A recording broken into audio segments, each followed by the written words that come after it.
Hi, everybody. How are you doing today?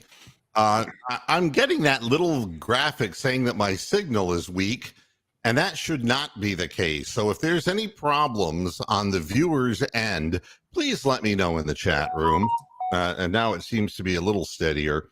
Hope everybody's having a good day. This is the Friday edition of Moohead Radio, and I am still a big and furry bovine. Very busy bovine. I'm just doing this and that and this and that, trying to get myself pointed in the direction of Northeast Ohio. So Wow. trying to get everything figured out, and the logistics are a real son of a bitch. That I can tell you. But it'll all slow down once I get there. That's what I keep telling myself. Today's program has nothing of interest, so if you want to just turn it off, you can. But that's always an option. I just want people to know that is always an option here. You know, you don't have to. No idea why I'm here. I have nothing to say either.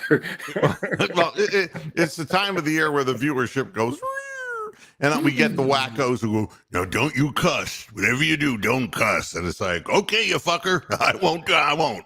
I promise. Oh, and then we'll have the reach around section of the program as well. And then the ass fucking, and then it'll all begin. It'll all begin, and that's you know.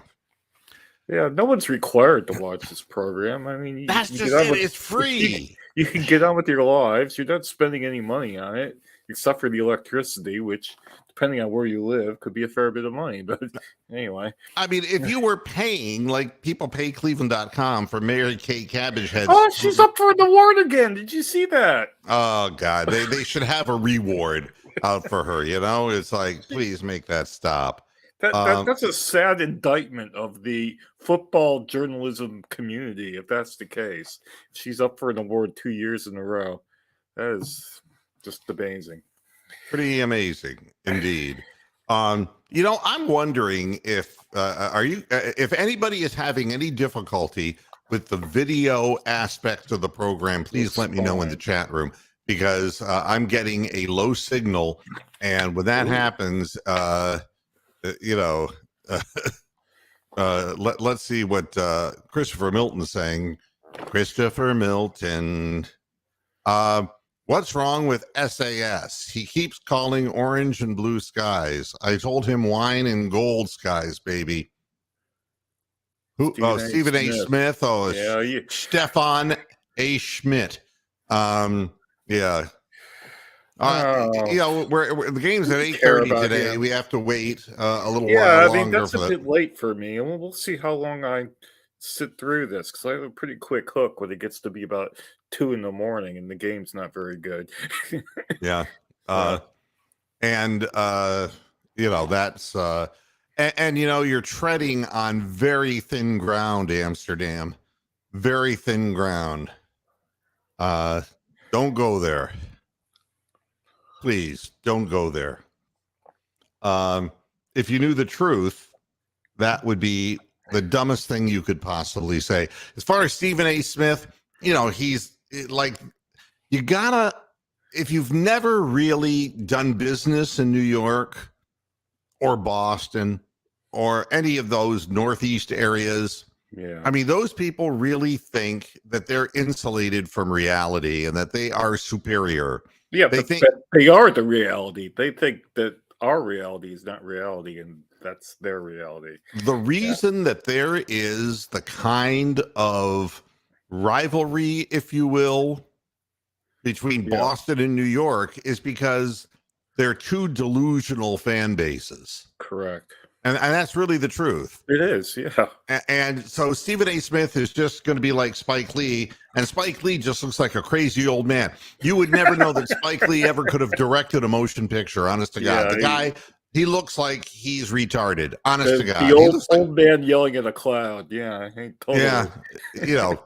And as far as the Knicks are concerned, the Knicks could easily beat the Cavaliers, and the Cavaliers could easily beat the Knicks. The fact is that it is what it is.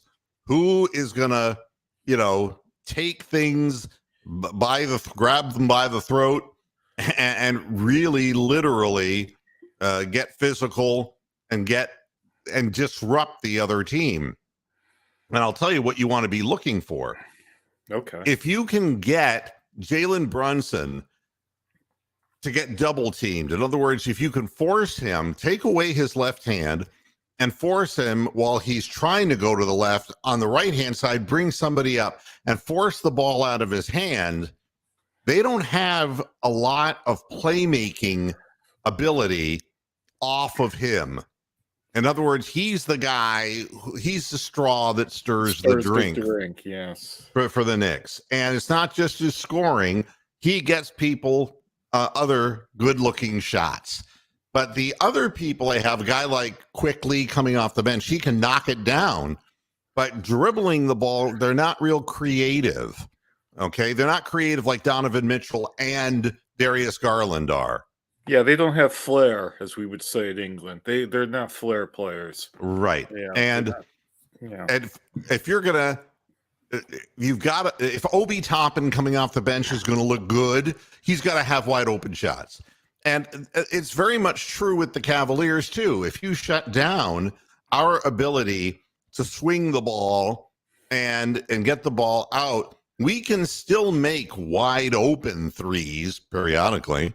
Not as often as we should. I noticed that Jetty Osman is questionable because I don't know when he sprained his ankle, but not sure what's up with that. Not sure. The other thing is, and I'm convinced that if they want to take away the outside shot from Darius Garland, they're going to have to play up on him, and Garland can get by anyone. He has to be smarter what he does when he penetrates the first line of defense. One of the things that I'm noticing is that when he is getting into the paint, he's trying to drive it to the right to the hole, and Mitchell Robinson's right there every single time. And he can't get it over him. He's changing the shot, not going in. Stop, pull up, take the 12, 14 footer. Yeah. He ain't going to come out that far because he's waiting to get the fucking rebound. I mean, what he's doing, we're playing right into his hands. So that becomes a potential issue. And if Donovan Mitchell has a tough game, it's going to, the fans are going to be down on Donovan because they're envious that the stupid moron didn't come to New York, because that's the way they look at the world. Yeah. I mean, in their mind, it's that, it's that's what people do. They come to New York. What's the matter with that guy? It's going to be an ugly, ugly, ugly environment in Madison Square Garden. And with what you're seeing happening around the league as far as assessment of flagrant fouls, the Knicks came off of last game saying that they just got out-muscled, out-hustled. And Thibodeau is Cro-Magnon. All right? He's Cro-Magnon man. Yep. I mean, he only knows rougher, harder, kind of, and it's going to be a physical game. And it's going to be played on the home floor of the number one market in America that the NBA is starved to get a foothold back in because teams haven't been very good. Brooklyn's gone almost, so that never really counted and mattered. The Knicks are the great New York hope.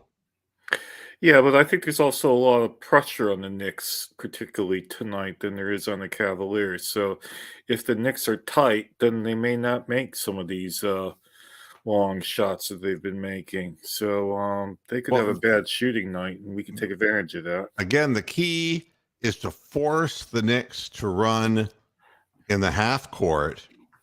You can't turn the ball over and give them easy points. You got to make them pound.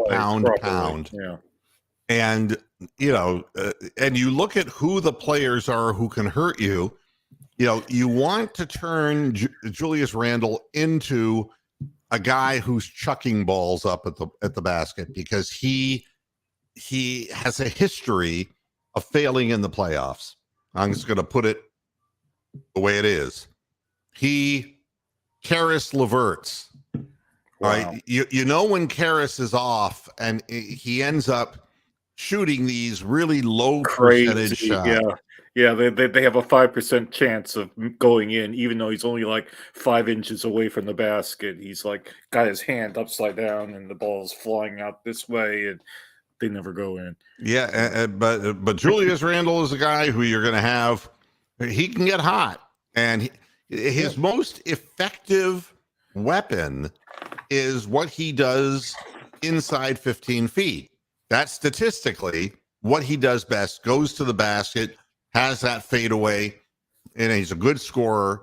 But he believes that he can shoot threes, and no, it doesn't. That's not what statistics would tell us.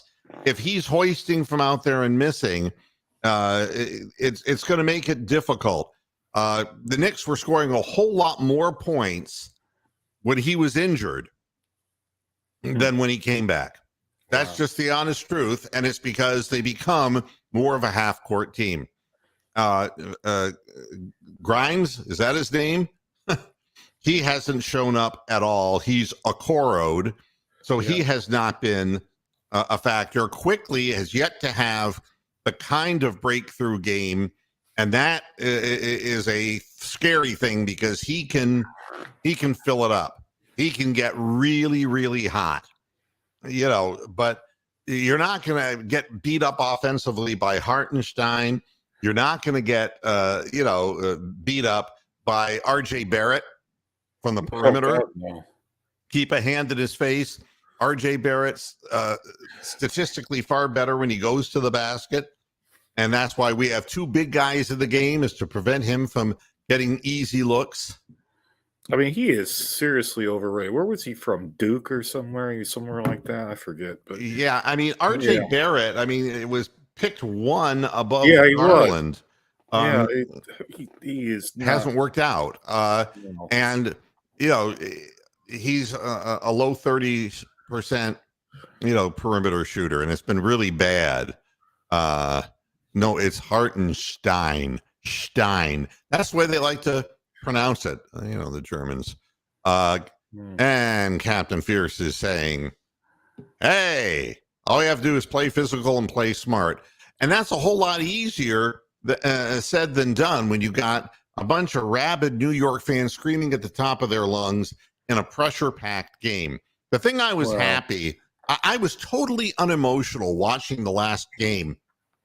And I said, let's just take a look at this through, instead of rose-colored glasses or the overly critical eyes of a fan. And that's what happened. Cleveland, again, got off to a slow start. They can't afford to do that on the Madison Square Garden floor because they're not, at this point, shooting well enough to be a good come-from-behind team. And Ron Shane brings up a good point. We haven't lost a lot of games. It was like the first game in 5 that the Cavs won the other night. Yep. In Madison Square Garden, it's a tough place to play. This team, I was proud of the Cavaliers because they came back from, a really bad first game performance and an inexcusable loss in the first game because they just couldn't get their shit together. And they came out reinvigorated and did what they were supposed to do. And they played assertively, aggressively, forced turnovers, forced New York deep into a clock, and basically shot a better percentage. It's still, these games are not going to be high scoring games. No. Unless somebody just starts for no reason chucking up 3-point shots with long rebounds that will go the other direction. So I was proud of the way the Cavaliers played, and the Cavaliers are going to have to keep their composure. The hardest part of all this is not doing it, but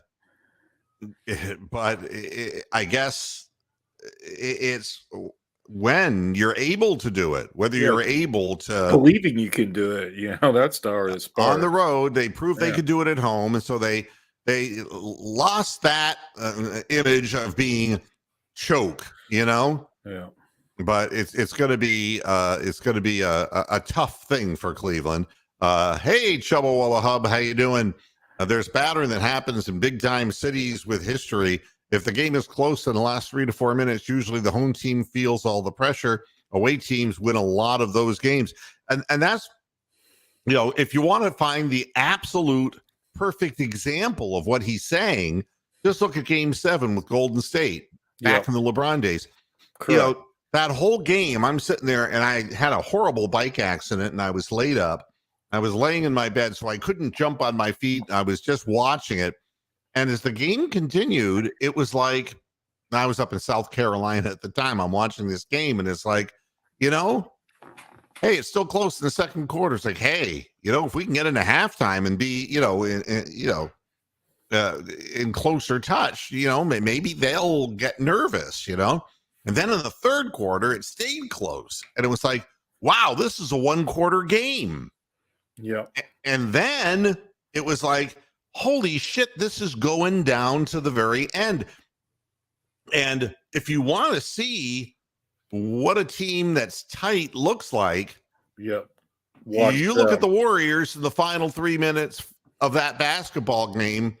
And I mean, Steph Curry was and Draymond Green were missing the rim, hammering the ball off backboards. Shots weren't even close.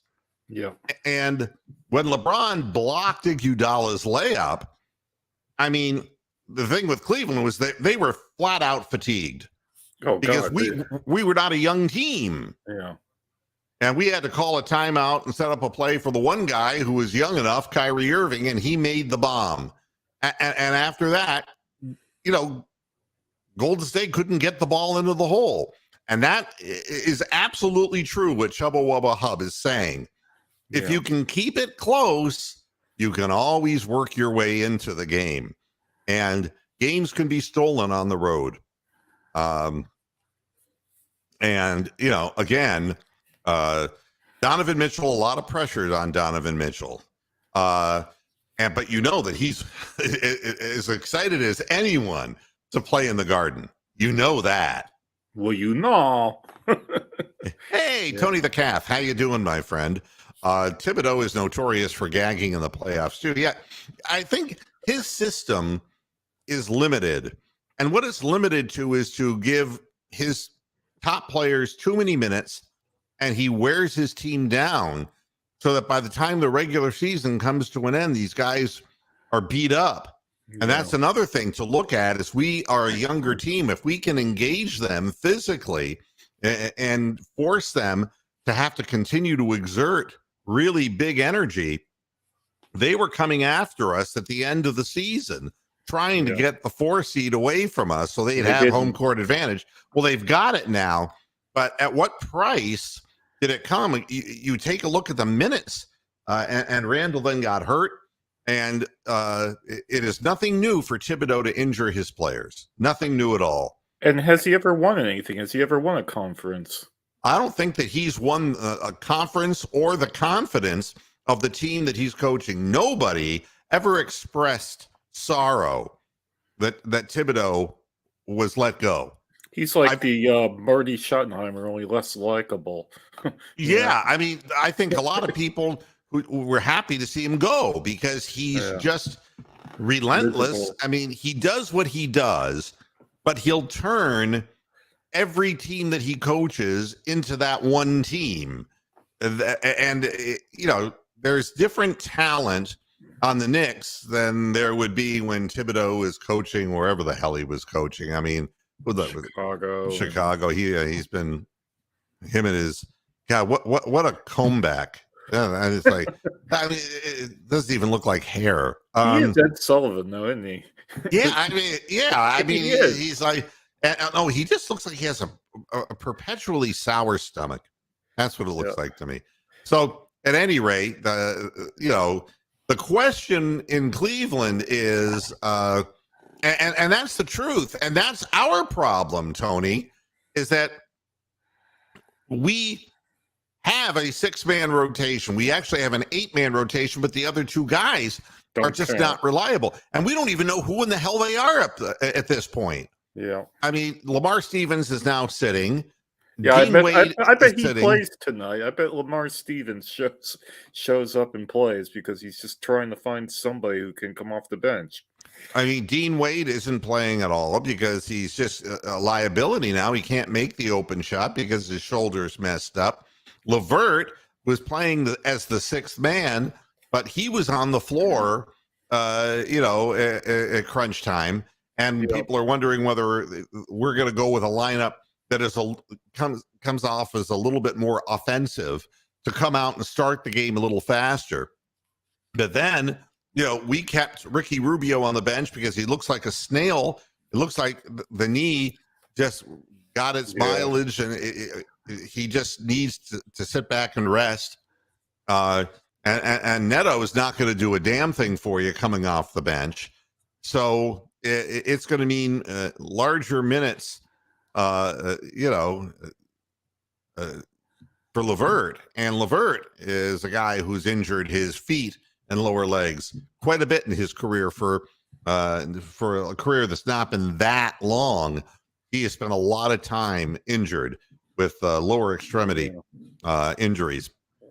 So that's the battle. I think New York clearly has the better bench, but the coach is, he wants to force a guy like Isaiah Quickly to play his kind of Tom Thibodeau defense. And, guys like Derrick Rose, who are veterans, who are on the bench and healthy and able to play, not going to see them.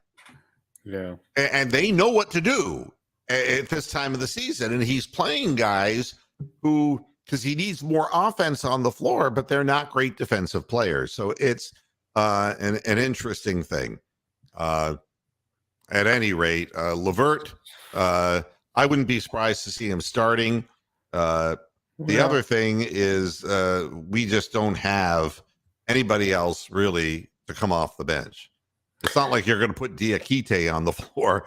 I mean, and Jetty Osmond, if he in fact, and I should look here to. Well, the thing is, why was Thibodeau playing his starters like with 3 minutes to go in that game the other night when they were down by like what he 18, does 20, 22, I don't know, whatever the fuck it was, but it's they weren't gonna make it up in like 3 minutes. And Jetty Osmond is still questionable with a left ankle sprain, and that could hurt us because even though he's a turnover machine, at the same time he's a guy who can get hot and he can provide you with a little bit of, the Knicks have to be banged up too because half of their team was rolling around on the ground in the fourth quarter the other night, as well. So, do they have any injuries going into tonight? I mean, there's no doubt that Randall has not been himself. I don't think there's any question. I mean, he's not going to the hole hard, and because of his injury. And, so that is affecting him. And, what the Knicks need is for Obi Toppin to have a big game. And the few bench guys that can really, hit some threes, they need 3-point shooting because the Cavaliers don't have it. And, if you're making your threes, it's going to be very hard for the Cavaliers to win and score that many points. But if you're missing threes and there's long rebounds, the Cavaliers can get out after it and they can release Darius Garland and Donovan Mitchell and they can finish at the rim. So it's going to be an interesting thing. I think it's a real fair matchup. I'm not going to have any complaints if the Cavaliers win or if they lose. They're a young team and I think everybody knows that we need a better roster to be able to compete at this level. Because even if we got by New York, what 1 through 4, I mean, there's a steep drop off after 3. Let's just put it that way. Well, I mean, what do you think of that Jared Allen flagrant one that they upgraded towards the end of the game the other night? That Allen was going like it's a hustle play, but again, it was Thibodeau having his starters out there. Yeah, what happened on that play, if you look at it closely, is that it was Randall who went to the hole, and Jared Allen. I think it should have been a flagrant, but he kind of ducked down to get so he didn't slam his head into the backboard. Exactly, Randall did, yeah. and he ended up going backwards. And I'll It tell looked you, worse he's than- lucky he didn't rip his knee out. Honest to God. I'm not going to say that was not a flagrant foul. I will tell you this: that what Draymond Green did is disgusting, and they're trying to defend that asshole. And I'm so sick and tired. You know, I'm just sick and tired of seeing that guy going after people. And I'll tell you another thing: what Harden did. I am sick and tired of the 76ers. And the only reason that the 76ers are where they are is that they have players that the league identifies with. Yeah. And if you look at Embiid, I mean, he's a good player. Don't get me wrong. I'm not telling you that the guy's not good. He's really, really good. But yeah, you would get separation on your fadeaway. Son of a bitch is 7 foot tall and he's 300 pounds, right? Yep. And he just shoves the guy backwards. He doesn't give you a jab step. He actually extends his arm and pushes you back into the paint. The crowd. And fades away. Yeah. It reminds me of when Shaq did the double bump and triple bump when he would just dribble the ball in the paint and just knock guys out of bounds. And they would never call him for charging. Yeah. That is an offensive foul every time he does it. And what Harden did is he always puts his left arm out and he hit the guy in the dick. And you can't tell me he didn't mean to. And what happened later on in the game is, or earlier in the game, when Embiid got away with trying to kick the guy in the nuts. And that player was goading Embiid. Embiid stepped into the trap. He was standing over him. And whenever you step over an athlete, that's considered an insult. Oh, yeah. And so that's the way that goes. Yeah. And I think that's why, Embiid was pissed off and he tried to kick him in the nutsack. He missed. But that doesn't matter because if he hits on the money, that guy's down and out. Yeah. You can't have that on the floor. And that's that. Well, Is it crazy that I think we can beat the Celtics? Yes. We have to get there first. Let's not worry about that yet. Yeah, and Tony, thank you. I appreciate it. And we're getting a home inspection done for us in a house in Northeast Ohio, and whether we're moving there or not is going to be dependent on what the inspection report says. And so you don't put the cart before the horse. Christopher Milton, I just sent you a picture. I'm not into that kind of shit, Christopher. No, I'm kidding. I'm kidding. I'm afraid to look. I don't even know where the picture is, tell you the truth. But you keep sending them. I'll look at them. Yeah, we did beat the Celtics a few times this year in overtime when they were very tense games. But yeah, and I mean, who knows?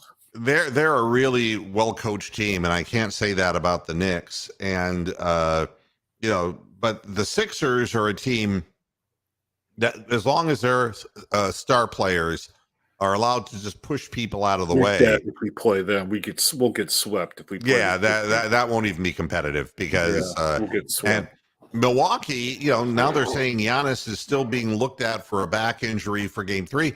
And, they won without Giannis. And I don't even know what in the hell the Nets were thinking. I don't know, how do you fall down like 34 points to a team without Giannis on the floor for the Bucks? Wow. You're going to let Bobby Portis rip your lungs out? Don't quite get that.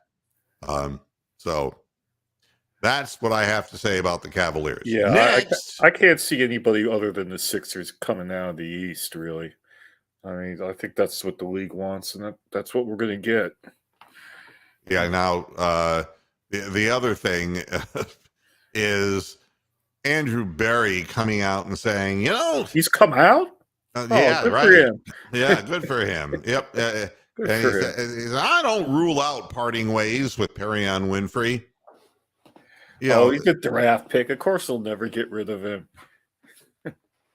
Perrion Winfrey is got problems, and I really don't. I don't care about him. Yeah. I don't care anybody who, if he grabbed the woman, if he slapped the woman, if he bruised her in any way. I mean, the anger management issues are, it's bad enough that the guy was a healthy scratch multiple times in his rookie year. Yeah. That he fell off of a damn scooter of some sort and got himself hurt. I mean, he's a flake. And if he's an assault-oriented flake, I don't want him on my team. You can't count on people like that. They're mentally unstable. And I'll tell you something else. You don't know, as long as Perrion Winfrey's been playing football, is this the first early signs of brain encephalopathy? Sure. It could very well be. You just don't know. But I wouldn't mess with it. I just hope he never gets a gun in his hands, I mean, that's the other thing. Yeah. I mean, it's Cincinnati then. No, I mean, look at the John Morant, pulling out guns in public. I don't know why people think this is acceptable, but whatever the hell. They're talking about how can the Browns trade up in the draft, and it's like, it's going to happen. Make it stop. Make the whole thing stop because it's stupid. We're not going to trade up. I mean, we're going to try to get value picks that never work out, right? Yeah, we're going to get Mac Wilson all over again, just with a different name and a different face. Mingos in the 4th round and Antonio Callaways that there are out there, and we're going to all get them all in. Yeah. And then this today, which just really, I don't understand the NFL, to save my soul. Who does? Chris Smith, 31 years old, Tony. 31 years old. I mean, it's just absolutely a sad thing. The first round pick of last year's draft, Jameson Williams, has been suspended for 6 games for the NFL's gambling policy. He violated it. And he's not a Caesar. Yeah, I'm sitting here watching the NBA games, and I'm seeing Peyton Manning and all these other Jesse from Breaking Bad on that 365 bet ad every 10 seconds. Exactly. I mean, these leagues are living off the gaming aspect. I might even call it gaming. It's gambling is what it is. It's gambling disease, brain disease shit. And, the league is identifying themselves, and the sports network's calling itself Bally Sports. And I mean, we're inundated with this gambling thing. And so you have Quintez Cephas. He's gone for indefinitely. CJ Moore, their safety, he's gone. And Commanders defensive end Shaka Toney, they can reapply for reinstatement after 1 year. All right. Wow. But Detroit announced that its 2 players have been released. Not Jameson Williams, who, as you read through the article, and this is the weird part, he and Stanley Berryhill are being suspended for 6 games for mobile betting that occurred at the Lions Allen Park facility. These 2 did not bet on NFL games. Well, then what's wrong with it? You're making money from it. I mean, why don't you just name the stadium rights after some gambling diseased establishment? It makes no fucking sense. On the one hand, they want to be holier than thou. I mean, that guy, I don't know anything about Williams. I don't know anything about what kind of season I gotta go for about 10 minutes. All right. All right, go man, go. Yep. Yeah, I mean, I have no idea what kind of season he had because I really don't watch. I don't watch the Lions play. That guy should not have any time off. If he wants to gamble on a mobile device at their facility, what's the big deal? I don't get it. OZ Taylor, wave to me, OZ. All right, OZ, you tell me what you got to say. Well, first of all, long-time listener, first-time guest. I love you, boo. I love your takes. You be a little too hard on the Cavs, though. Sometimes a little too hard on the Cavs. Like, did y'all say the Bucks would sweep us? Is that what I heard? Were y'all talking about the Bucks? That they were what? That they would sweep us if we were to play them.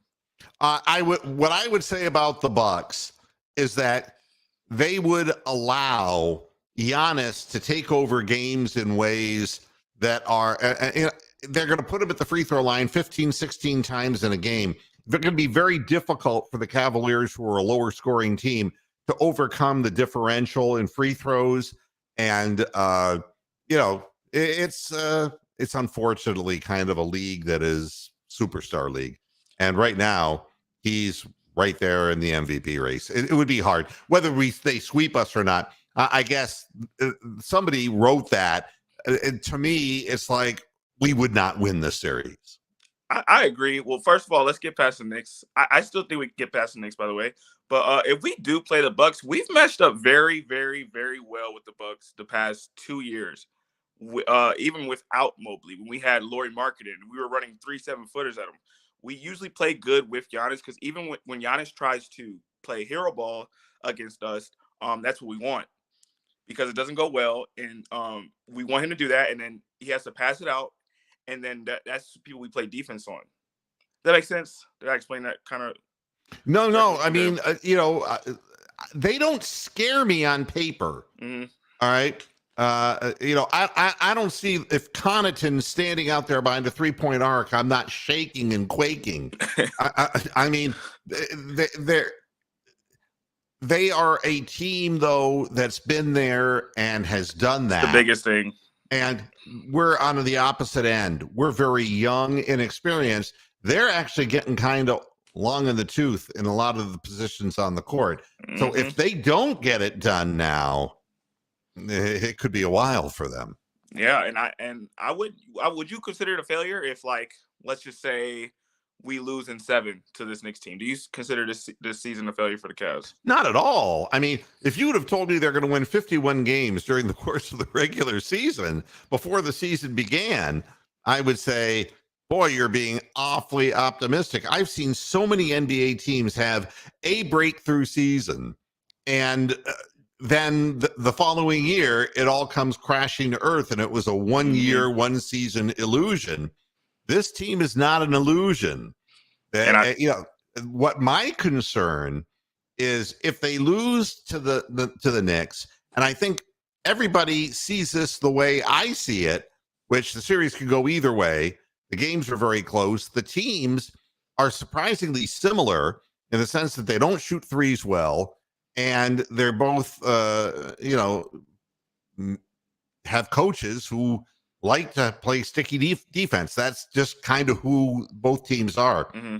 They may not be the most exciting, oh, wow games, but they're all nail biters because they all go down to the very end.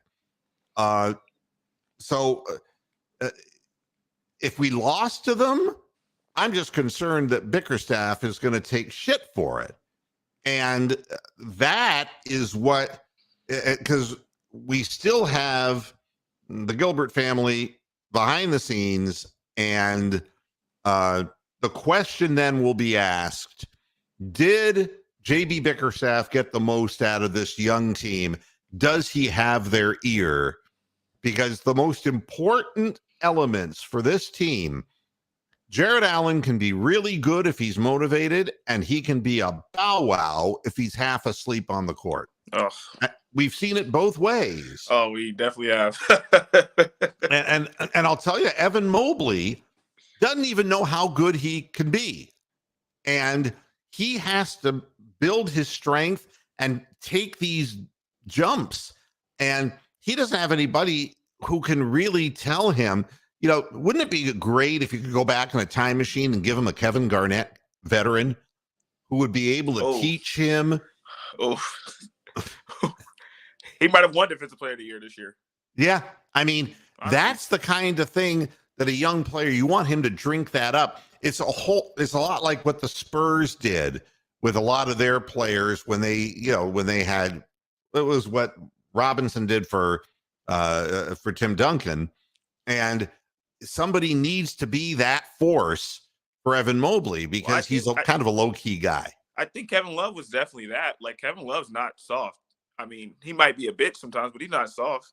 Well, you know what the problem with Kevin Love was, and I can speak from having communications with people who know, as opposed to me who would be guessing.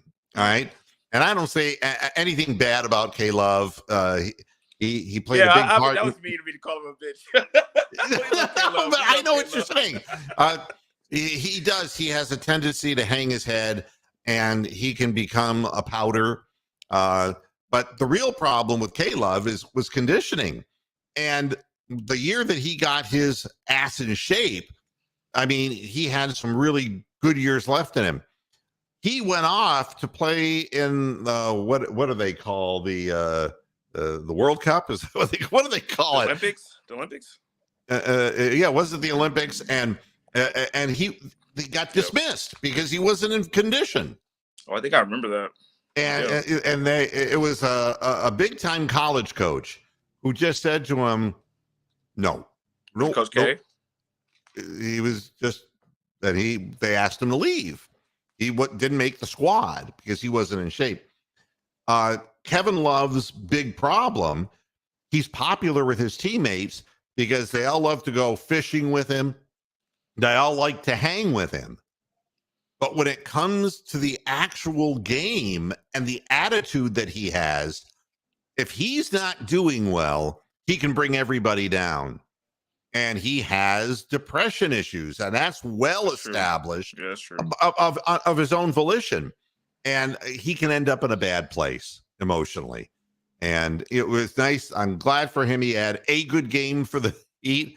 I'm really happy that he had one game where he actually made 3-point shots, but his legs aren't, what they should be. He didn't condition himself in the offseason well enough. And he says, well, I know I can still play. Maybe he can, but in the NBA, if you can't run up and down, the court and you don't have the legs, you're seeing that right now in Ricky Rubio. His shot is flat. Flatter than Kyrie Irving's earth.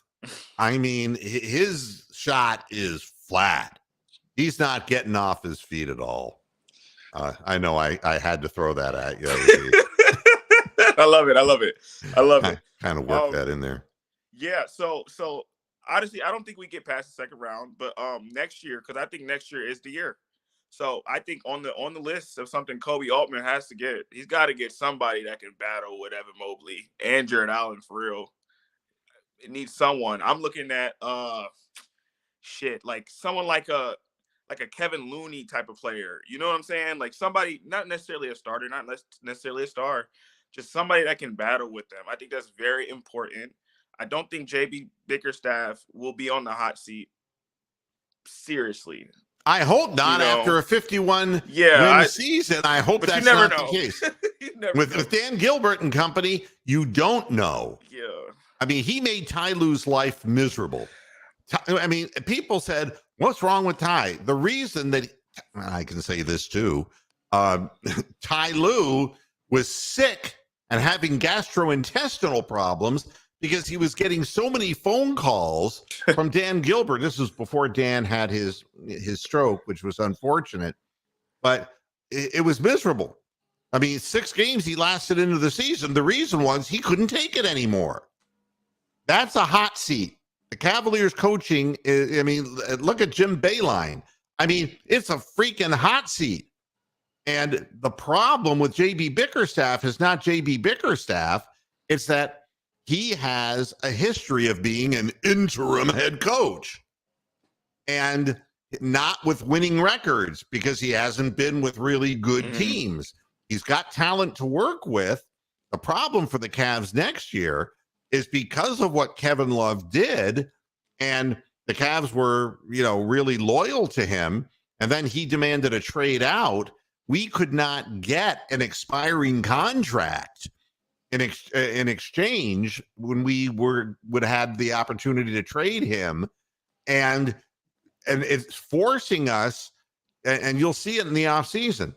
We have to keep Karis LeVert now, and in order to keep Karis LeVert, you're not gonna keep him around for 1 year. You got to sign a multi-year. That multi-year is going to come out $20 million a year. I don't like that. Oh my God, I don't like that. You don't have any freaking choice. And you can thank Kevin Love for that and his people. That's an unfortunate thing that happened to the team. So how do we get ourselves repositioned? I mean, we really bared the cupboards to get Donovan Mitchell. I mean, that, that's what we did. And I think it was great that we did it, but we have no depth. And nobody, Dylan Windler has turned out to be, Peg Leg Pete. What the hell happened to him? Oh my He's goodness. just injury prone. If there was one wet spot, on a 3,500 square foot floor, he'd find it and twist his ankle. I mean, he is literally held together by paper clips. I've never seen anything like it before. But don't draft anybody from Belmont College again. Belmont University, don't do it. He's and he had it looked like he can shoot. He was athletic. Yeah, but the problem was he could jump real high, but he couldn't land. And that's kind of a gravitational problem. So we don't have the depth that we need. Quite honestly, I mean, Lamar Stevens he tries, but he's undersized. And he's not a good shooter. He's Ira Newble revisited, if you remember Ira Newble. Sorry, I don't know what happened. But we really needed him to be like that shooter. We really did, because he showed promise sometimes, just like Okoro. But none of our wing players have just shown any type of Cedi Osman, shooter. Cedi Osman is like a wind-up toy that just goes in any odd direction. I mean, what I call him is the Ritalin child, because he's like a child who you have to give Ritalin to because he's too wired up. I mean, this guy gets so wired up, he makes really dumb mistakes, or he can get so hot. Yeah. And when he's hot, you're like, oh God, I love you, Cedi. And then, but one out of every 6 times he plays, he's hot. And the other 5 times, it's like, Cedi, what the hell are you doing? He's the worst kind of streaky. Yeah. He's the worst kind of streaky. There's no consistency. And when he's bad, he's really, really bad. So, yeah. The Cavaliers, I don't know how they're going to construct a deeper roster next year. And, who knows how you extract yourself from this situation. But the one thing is, I would say that it's not the worst. It is a bad situation, but it's not the worst, because depth is not everything. But we got to look at our young players too. Like Evan Mobley just played 70. What did he play? 76, 79 games. As skinny, as frail as he is. Yeah. It's scary. That's very that's 40-minute impressive. games. He's playing some 40-minute games. I mean, it's like, and I think they next want year his defense on the floor. I think next year he'll get more bulk too. He'll be more sustainable. That's something very promising. Darius Garland has never experienced the playoffs. You could tell in that first game why he played so shitty. You could tell it was his first playoff game. This is experience. I feel like that's really good. Like, okay, we might not have the depth, but we're going to have these players, this starting 5, locked in for a good 3 years. That's very promising. Yeah, I mean, that's the good part of it, is that we're young, and if we can keep that young base, eventually we will. I don't think that next year is the year. I think the year after, really, because of what happened here financially, I think we're in a hole. Now, if you didn't see, Nick Nurse was fired as the Raptors coach. Raptors really, in the eyes of management, underperformed.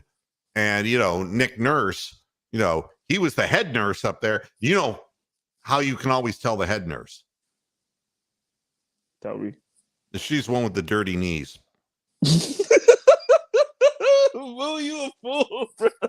And you walked right into it. I don't know Yeah, I what. know.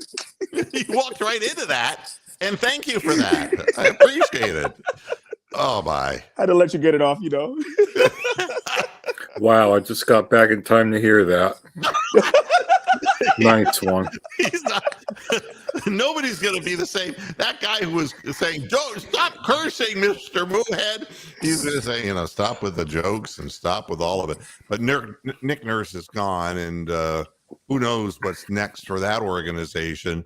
Ty Lue, we talked about him a little bit earlier, and he's living through the Kawhi Leonard blues. Oh, and there's a guy who was positioned to be an all-time great, and these leg injuries just eating him alive and eating his career alive, and always seemingly at the worst moment. And he might be the reason that NBA players stop getting guaranteed contracts. He might be like the sole reason in the future. This is ridiculous. That is crazy. How the hell are you gonna load manage the whole year, and then both of your superstars are out in the playoffs? What did you load manage for? Yeah, and again, the whole load management thing, teams decide very early on whether they're actually playing to get into the postseason or whether they're just playing to get one Bayana. It's the one pick. I mean, that's what teams are doing. And very early in the year, it becomes apparent. I'll tell you, a team that really that got out of the chute so well, like the Utah Jazz, and Lauri Markkanen had a great season, and I was happy for him. But that team couldn't sustain. And if you look at that team, at what they were like after 20, 25 games, record-wise, and then what they did the last 50 games of the season, you're going to say that team doesn't have a real great future. And they did well enough to screw themselves out of top picks, and they're going to be drifting in the middle of the, having the number 16 pick in the first round or number 17 pick or 18 pick. You're not going to consistently get anything. You might get a role player, but you're not going to get a star. So, all this load management stuff, it's teams that there's the pressure of win now. And in a few years, that's where Cleveland's going to be. Got to win now. That's what happened to the Wizards. Back when they had Beal and they had Wall, and Gilbert Arenas and all that. It was like win now. Because if you don't get weird. It's the way the league's built. It's so weird what the Mavs did. I couldn't believe they tanked for the last game. You have two superstars. Why not try to make a run in the playoffs? Just why not? The West is wide open. I want to ask a question just openly here, because Doc Rivers is saying that, players are goading superstar players into committing flagrant fouls, and he doesn't think that any of these things should be called. I mean, I'm sitting there and they're showing Doc Rivers on camera. That man could not attract a hooker. What an ugly mud of a man he is. Wow. I mean, you're not wrong, though. I mean, what happened to him?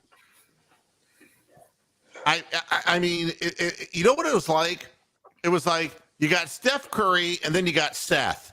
And Seth got robbed of all the DNA that would make him a good-looking man. You know what I mean? And that's exactly what happened to Doc Rivers. And his son Austin is probably thinking to himself, damn, I hope I got the good DNA. I don't want to be looking like that. Wow. Yeah, I just want to say that about Doc Rivers, because not that I have anything against him, but the fact of the matter is, we protect the league. I say we protect superstar players, and French. let's be honest, Donovan Mitchell does all kinds of things with his lead arm that none of the Cavaliers are able and allowed to do. The superstars are playing at a different level, and they're given more leeway.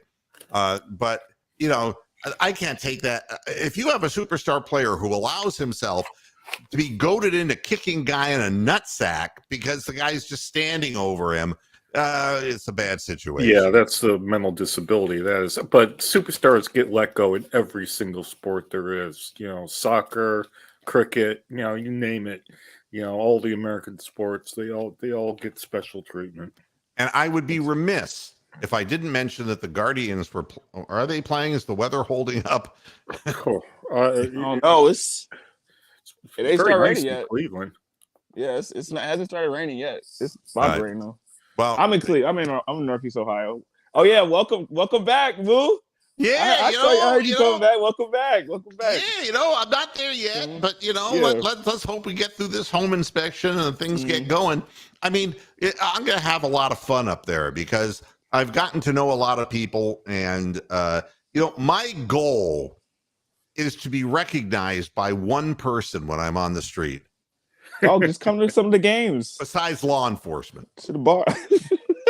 or a guy who accuses me of swearing too much, I think what you should do, because there's got to be plenty of them available, just get one of those loges at the Guardian Stadium and have a baseball game and invite all the pastor heads for one game. Cool. I'd be there. But the thing is, if I'm going to invite them to a Guardians game, it has to be the people who are having sleep problems. Exactly. I don't care how much they speed up the game with little clocks and this and that. People are not going to baseball games going, oh my God, I'm at a baseball game. I mean, it was like. No, they're like Baker Mayfield doing beer shots out of their beer cans and everything. You're just going to get obliterated watching a baseball game because the action isn't happening on the field.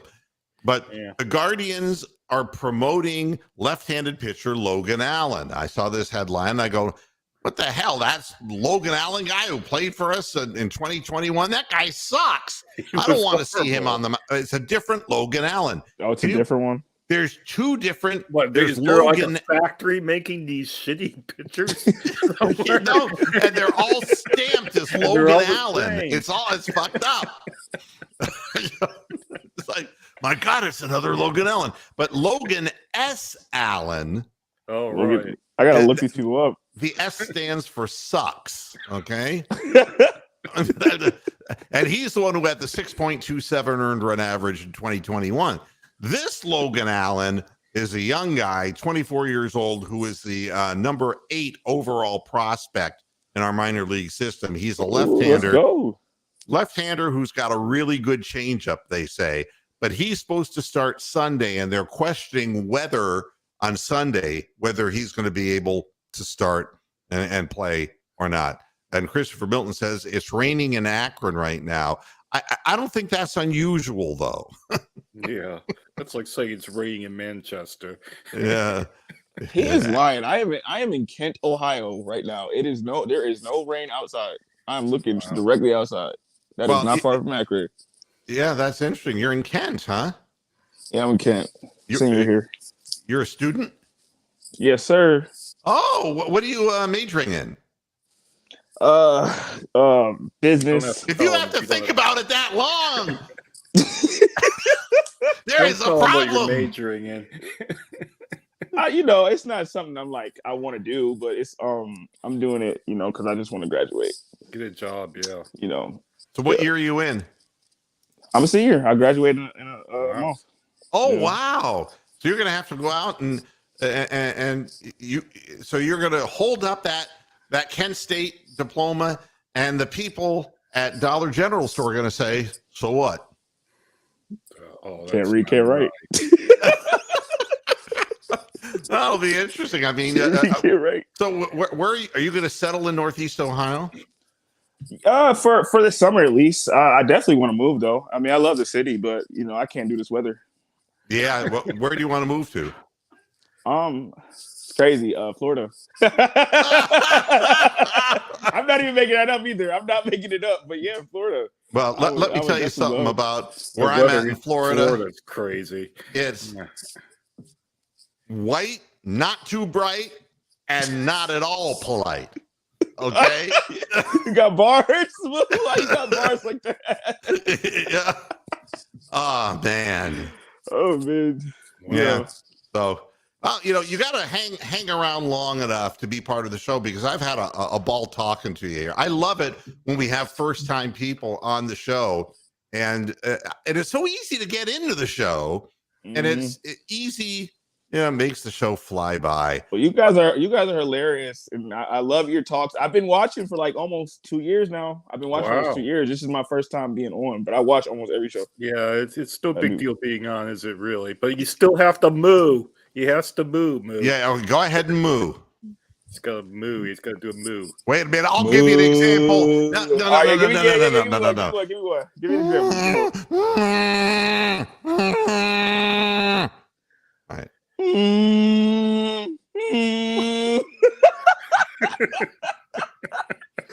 It wasn't as good as the sounds like you're getting a visit from the head nurse. That's what it sounded like.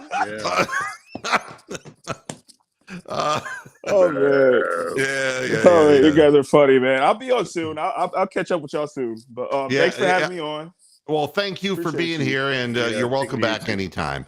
And I got to get the hell out of here because the Guardians start in 9 minutes, and if I'm not there, that it will give me. They won't start without you. I know. That's the thing. They're going to be waiting for me to show up before they can start the game. Yeah. How many singles can they get? All right, man. OZ, thanks for joining us, and join us again. We'll see how the Cavaliers do out there tonight. Wow. Of course. Go Guards. Go Cavs. All right, man. And thanks everybody for tuning into this edition of Moohead Radio. I love it when we have first time. I love you, Cleveland. Yeah, I mean it's really funny. The guy's been watching for 2 years, and I was surprised because his spine wasn't curved. Horrible things hadn't happened to him. He hadn't mutated in some horrible way after listening for 2 years. But the reality is, when you're on the internet, you don't really get an idea of who is watching you. I mean, could you imagine if Bruce Springsteen and the E Street Band all those years were just performing virtually online? And they would never. How excited could you get if you were broadcasting to an audience that you can't see? And that's what I've been doing for 20 years. So I always get tickled when somebody says, "Yeah, I've been listening for the last 2 years," and it's like, well, that makes me feel better. Because it's like there are people who are out there. I just don't see them, and that gets me interested in doing the show more. Maybe when you move up to Ohio, somebody will recognize you. You never know. I don't think that's going to happen, and if they go do, into a IHOP or something, they'll recognize you. No, if I go into an IHOP, they're going to see a fat guy like me and say, "You're the one who didn't pay your bill, officer. Get over here." That's what's going to happen. All right, everybody. Thanks for tuning in. Go Cavs. Let's see if we can give these guys a real run for their money. And I'll be back again on Monday, and we'll be talking about what happened. Until then, hasta la vista, Pastor Heads. Good night.